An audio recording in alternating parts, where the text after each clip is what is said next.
Hi friends, welcome to our channel. Friends, మనకు triple IT third phase result అయితే update చేశారు friends. Morning అయితే friends, మనకు NCC కూడా వచ్చాయి అండ్ స్పోర్ట్స్ మాత్రమే రాలేదు. అండ్ ఫ్రెండ్స్, మనకు క్యాంపస్ చేంజింగ్ రిజల్ట్స్ కూడా వచ్చేసాయి ఫ్రెండ్స్. కాబట్టి ఎవరైనా చెక్ చేసుకోకుండా ఇంకా ఉన్న వాళ్ళైతే చెక్ చేసుకోండి.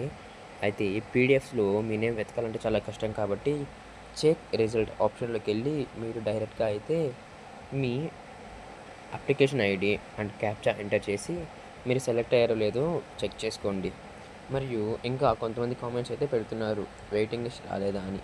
ఇంకా అది కొంచెం అర్థం కావట్లేదు ఫ్రెండ్స్. వెయిటింగ్ లిస్ట్ అయితే ఇంకా రాలేదు. కానీ ఇంకోటి, ఒకవేళ వెయిటింగ్ లిస్ట్ రాలేదు అంటే మాత్రం మనకు ఖచ్చితంగా ఫోర్త్ ఫేజ్ ఖచ్చితంగా ఉండాల్సిందేను.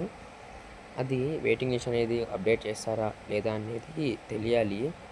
అండ్ ఇంకోటి, ఇంకా కొంతమంది అయితే మళ్ళీ కామెంట్స్ పెడుతున్నారు 560 మార్క్స్ అలా కూడా నాకు సీట్ రాలేదు అని.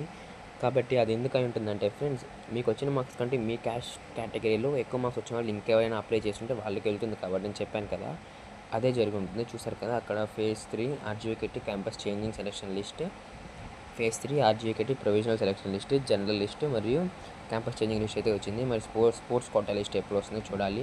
అండ్ ఇప్పటివరకు సెలెక్ట్ అయిన వాళ్ళకైతే 28న అయితే మీకు కౌన్సిలింగ్ అయితే ఉంటుందని ముందే ఆర్టికల్లో వచ్చింది కదా ఫ్రెండ్స్.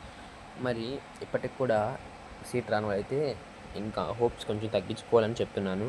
ఎందుకంటే మీకు నచ్చిన ఇంకేదైనా కోర్సులో జాయిన్ అయ్యి మీరు అనుకున్న గోల్ని రీచ్ అవ్వండి అని నేను ఇప్పుడే కాదు చాలా రోజుల నుంచి చెప్తున్నాను కదా. మరియు ఇప్పుడు కూడా అర్థం కాదు, చూడండి అక్కడ చెక్ రిజల్ట్ అనేది కదా, అక్కడ మీ అప్లికేషన్ ఐడి మరియు కింద క్యాప్చా ఎంటర్ చేయగానే మీరు సెలెక్ట్ లేదో తెలిసిపోతుంది. Friends, thanks for watching video. Like, share and subscribe.